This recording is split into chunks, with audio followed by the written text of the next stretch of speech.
រាល់ការអូសបន្ទាត់ខ្សែក្បាច់នីមួយៗគឺសង្កត់ធ្ងន់ទៅលើការ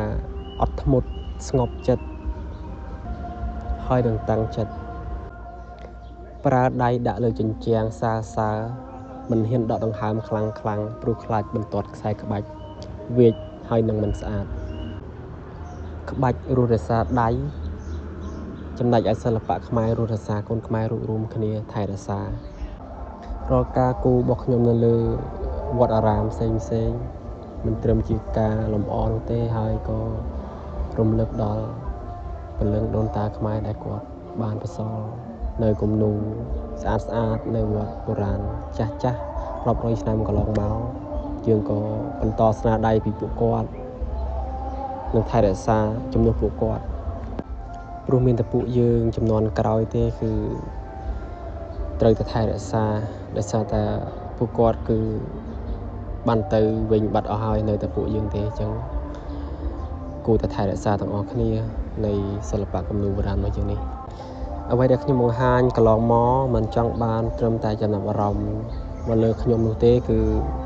ចង់បង្ហាញបងប្អូនបានឃើញនិងបានទស្សនាទាំងអស់គ្នា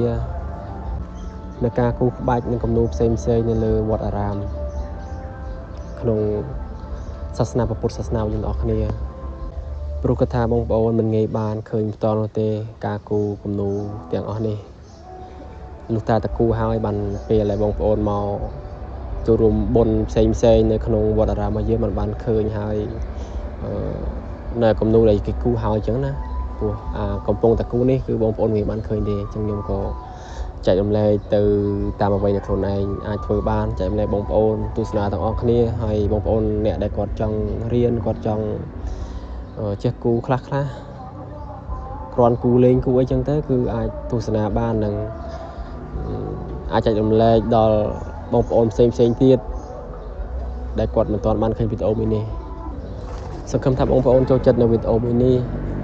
ហើយនឹងចែករំលែកវីដេអូមួយនេះទៅកាន់បងប្អូនដទៃផ្សេងទៀតឲ្យបានទស្សនាទាំងអស់គ្នាហើយអរគុណបងប្អូននៅ audience មកខ្ញុំ 20k ជាងនេះដែលបាន follow មក page របស់ខ្ញុំ